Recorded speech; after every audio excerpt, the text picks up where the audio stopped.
बिस्मिल्लाहिर्रहमानिर्रहीम। अस्सलाम वालेकुम। आज मैं आपके साथ शेयर कर रही हूँ अफ़गानी फीस्ट पिज़्ज़ा बनाने की रेसिपी। और इसके साथ हम बनाएंगे एक बहुत ही यमी क्रीमी चीज़ी सॉस, जो कि अफ़गानी फीस्ट पिज़्ज़ा पे आपने देखा होगा कि होती है। तो रेसिपी को ज़रूर ट्राई कीजिएगा। चलते हैं रेसिपी की तरफ।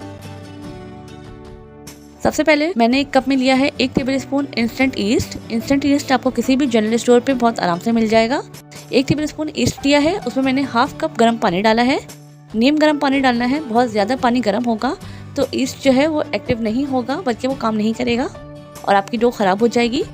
तो ईस्ट को राइस करने के लिए, एक्टिवेट करने के लिए हमने नीम गर्म पानी का इस्तेमाल किया है। इसको हम ढक के रख देंगे और 10 से 15 मिनट बाद देखिए इस तरीके से ये राइस हो जाएगा, एक्टिवेट हो जाएगा। इसके बाद हम बाउल में लेंगे 2 कप मैदा। मैदे को अच्छी तरीके से छानकर यूज़ कीजिएगा। अब इसमें ऐड कर रही हूँ 1 टीस्पून नमक और 1 टेबलस्पून मैंने ली है पिसी हुई चीनी। 1/4 कप मैं ले रही हूँ ऑयल। इसको अच्छी तरीके से मिक्स कर देंगे ताकि ऑयल जो है वो आटे में अच्छी तरीके से मिक्स हो जाए और आटा जो है वो थोड़ा सा भुरभुरा सा हो जाए। और अब हम इसमें ऐड कर देंगे जो ईस्ट हमने घोल के रखा हुआ था, उसको हम ऐड कर देंगे। और देखिए कितनी अच्छी तरीके से एक्टिव हुआ है, इसके ऊपर पूरा ऊपर फॉर्म आया हुआ है। इसको अच्छी तरीके से मिक्स करेंगे और अब हमें इसकी एक अच्छी सी नरम सी डो बनानी है। डो बनाने के लिए जो वाटर मैं इस्तेमाल कर रही हूँ वो भी नीम गर्म पानी है, बहुत ज़्यादा गर्म नहीं होना चाहिए। नीम गर्म पानी से मैंने अच्छी तरीके से ये डो बना ली है।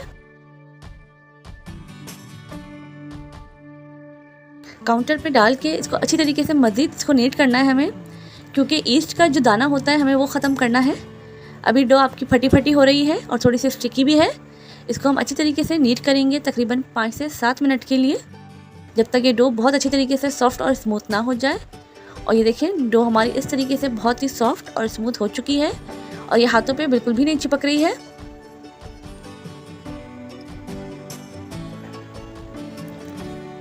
इसे अब मैं बाउल में रख दूंगी और इसके ऊपर ब्रश से ऑयल लगा लेंगे। और इसे आप किसी भी प्लेट से भी ढक के रख सकते हैं। मैंने यहाँ पर ये प्लास्टिक की शीट से इसको ढक दिया है। गर्मियों में डो को राइस होने में 1 घंटा लगता है, जबकि सर्दियों में ये प्रोसेस 1.5 से 2 घंटे में होता है। तो इसको आप किसी गर्म जगह पे रख देंगे तो ये बहुत ही अच्छी तरीके से राइस हो जाएगी। जब तक हमारी डो राइस हो रही है, हम यहाँ पर तैयारी कर लेंगे अपनी स्टफिंग की। इसके लिए मैंने यहाँ लिया है 350 ग्राम चिकन, बोनलेस चिकन के क्यूब्स काट लिए हैं। हाफ कप दही लिया है, 1 टीस्पून नमक, 1 टीस्पून पिसी हुई काली मिर्चें, 1 टीस्पून धनिया पाउडर और 1 टीस्पून मैंने यहाँ लिया है भुना पिसा ज़ीरा। इन सब चीज़ों को अच्छी तरीके से मिक्स कर देंगे। मिक्स करने के बाद अगर आप चाहें तो इसको मैरिनेट करने के लिए रख सकते हैं, चाहे तो इसको आप फ़ौरन यूज़ कर सकते हैं, फ़ौरन इसको बना सकते हैं। मैंने यहाँ मैरिनेशन नहीं करी है। इसको मिक्स करने के बाद मैं यहाँ फ्राई पैन में ले रही हूँ 1/8 कप ऑयल, जो कि 2 टेबलस्पून बनता है। और हाफ टीस्पून मैं यहाँ पर ले रही हूँ ginger garlic paste. Ginger garlic paste को ऑयल में अच्छी तरीके से सौते करेंगे और इसके बाद जो चिकन में हमने मसाला लगा के रखा हुआ है इसे हम डाल देंगे। थोड़ा सा इसमें पानी ऐड कर देंगे।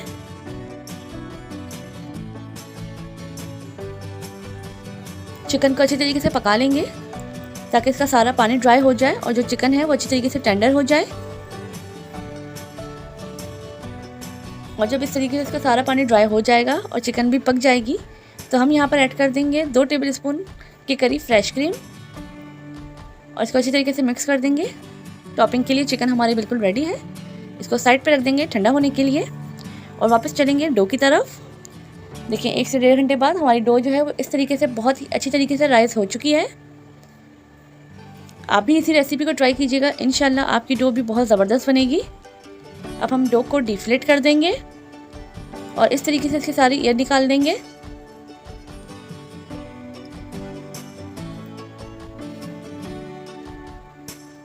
अब जिस पैन में आपने पिज़्ज़ा बनाना है उसे आप हल्का सा ऑयलिंग कर लें। और अब मैं यहाँ पर हाथों की हेल्प से ही इस डो को बढ़ा रही हूँ। अगर आप चाहें तो बेलन से बेल कर भी इसमें रख सकते हैं, मगर ये डो इस वक्त इतनी सॉफ्ट होती है कि बहुत अच्छी तरीके से हाथों से ही बढ़ जाती है। तो मैंने हाथों की मदद से ही इसको इस तरीके से सेट कर दिया है। कांटे की मदद से हम इस तरीके से इसमें होल कर लेंगे।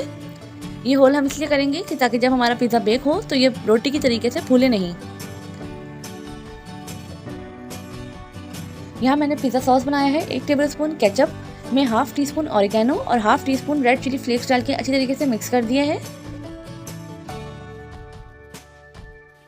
डो के ऊपर लगा लिया है। आप अपने हिसाब से कम या ज़्यादा कर सकते हैं।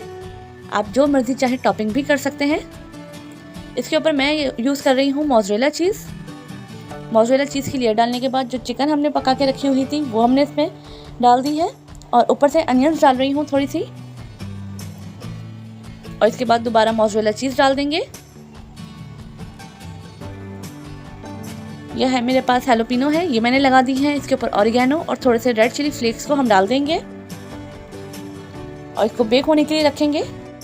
ओवन में बेकिंग टाइम कम लगता है बनिस्बतन कढ़ाई के।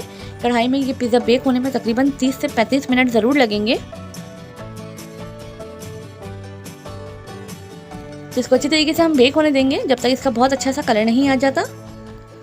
इसका फ्लेम आपने बहुत ज़्यादा स्लो भी नहीं रखना है और बहुत ज़्यादा हाई भी नहीं रखना है। ये देखें, इस फ्लेम पे ये बनेगा।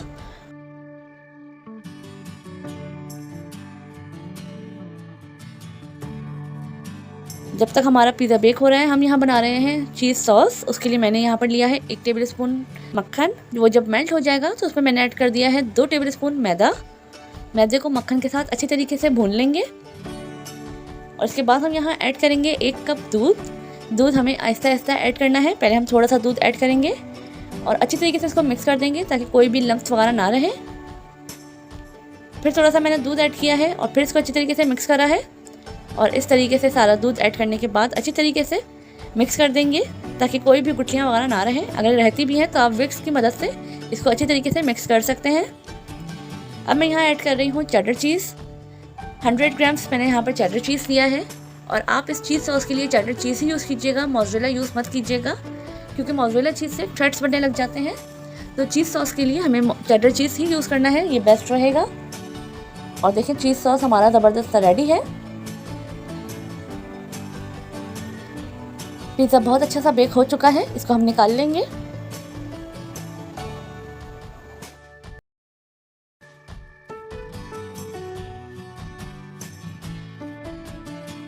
और कट करने के बाद जो हमने चीज़ सॉस बनाया था उसे इस तरीके से पाइपिंग बैग में रख के इसको अच्छी तरीके से आप डेकोरेट कीजिए और पिज़्ज़ा को एंजॉय कीजिए। मेरी रेसिपी अगर आपको अच्छी लगी हो तो मेरे चैनल को सब्सक्राइब ज़रूर कीजिएगा, मेरी वीडियो को लाइक और शेयर ज़रूर कीजिएगा और बेल आइकन को ज़रूर प्रेस कीजिएगा ताकि मेरी नई आने वाली वीडियोस आपको मिलती रहें। Thank you for watching. अल्लाह हाफिज़।